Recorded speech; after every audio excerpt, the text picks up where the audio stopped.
Hello and welcome into another edition of the Arizona State Sun Devils Insider Pod. My name is Kevin Hicks, and I'm your lead beat writer for the Arizona State Sun Devils on SI and your host of this daily Sun Devils Insider podcast. And I'm so grateful to be joining you on this Wednesday morning. We are about 12 hours removed from Arizona State's disheartening uh, That's really the only way you can put it. Disheartening loss against the UCF Knights. This was a real opportunity for the Sun Devils to pick up what would have been a season-defining victory to this point. I mean, yes, they've beaten Texas, they've beaten Oklahoma, they've beaten Santa Clara. They have a couple of conference wins under their belt, but this was the game that they needed to win to continue to boost their NCAA tournament hopes. Those hopes obviously have gotten very, very slim, very, very dim in a quick manner. But a win over UCF would have pushed them to a 12-9 record, and they would have been roughly two-thirds of the way to the 18, 19 win threshold that I believe they need to get to in order to reach the NCAA tournament. And now that has narrowed once again the path to that. I mean, they have they are 2-6 in conference play now. So they have roughly 10 more conference games to go. You get two against Utah, you get a rematch against Colorado, you get road games against TCU and Baylor. All right. Those are five wins right there that you could get. That's not, those are, none of those games are guaranteed wins. I don't think even Utah. You play Oklahoma State. That's 6 wins. That puts you at 17 wins, which means you would need to win at least one, if not more, Big 12 tournament games. If you go 6-0 in those games, you can't lose any of those games. And that's why beating UCF was so potentially massive to the Arizona State season, because if they had won, they would only be at 12 wins right now. And if they went 6-0 in those games, they'd reach that 18 win threshold. You also have a quad one win. Who knows if it remains quad one this season? It probably would, but not for certain. And that forces them to really, really batten down the hatches, and they have to put in an effort to beat one of the top dogs of the Big 12, for lack of a better term. Arizona this Saturday, Texas Tech Tuesday, February 17th, Kansas March 3rd, Iowa State March 7th. Those are the big opportunities they have to pick up season-defining victories. And if you manage to defeat Utah, if you manage to defeat Colorado, if you manage to defeat Oklahoma State, get a three-game win streak going, that puts you at 14 wins on the season. That gives you a little bit of hope to get to that mark that you want to get to. But you only have, after that, you only have 6 games left on the regular season. And three of them are against Texas Tech, Kansas, and Iowa State.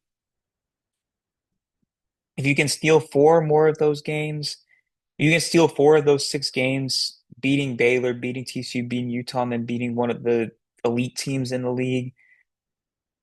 That goes a long way, but they have a lot of work to be done to get to where they really want to be on the season. 11-10, 13th in the conference. It hasn't gone, the last couple of weeks haven't gone the way they wanted it to go, but I can't even necessarily put the blame on Arizona State's loss on anybody within the team. That was just an unbelievable effort to finish the game. by UCF. I mean, anybody who watched the game knows Arizona State was up by 12 with about 6 minutes left, and UCF outscored them 21 to 6. It was 70 to 58, 21 to 6 over the final 6 minutes of the game.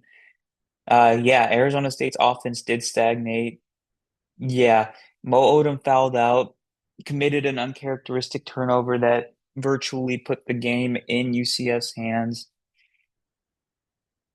But you look at Arizona State's profile, and there's not really anything to really, I mean, there's nothing that you can look at and go, man, they really didn't play a good game. 24 bench points, uh, five offensive boards. They scored in half of their possessions. They maybe the turnover percentage was a little high, but they forced some UCF turnovers as well. And it was a balanced scoring effort from the Sun Devils, good shot distribution, 20 free throws attempted, uh, three Sun Devils in double figures, and every Sun Devil that played in the eight-man rotation scored. You continue to get game-winning contributions from Andrea Gerbovich, from Alan Mukeba, from Pig Johnson off of the bench. Uh, just a tough one to process. I'm still thinking, looking back and thinking about what could have been different uh, in terms of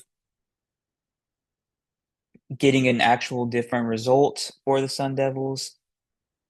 I mean, you pretty much had UCF right where you wanted them all day. They started out shooting 2 of 16 from three, I believe, and then they ended up finishing 7 of 22. So they made five of their last six attempts from beyond the 3-point line.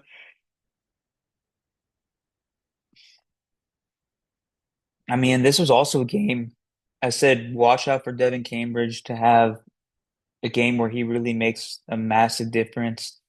He only played 10 minutes, four personal fouls, a turnover, went 0 of 6 from the floor.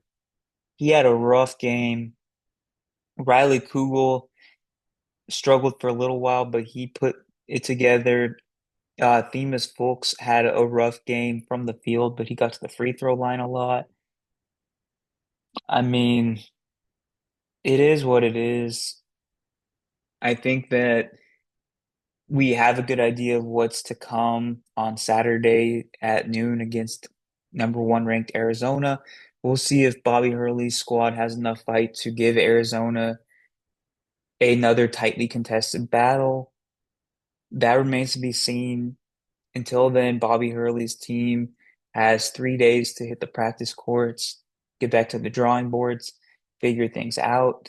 And the Arizona State crowd needs to show up at Desert Financial Arena on Saturday. Um, Massive, massive game against the Wildcats. And I will be there to cover it for each and every one of you. Until then, keep tuning into the Sun Devils Insider podcast and consume Arizona State on SI content at Arizona State on SI. Uh, yeah, thank you so much for tuning in to another edition of the Sun Devils Insider podcast, and I will see you with another episode tomorrow.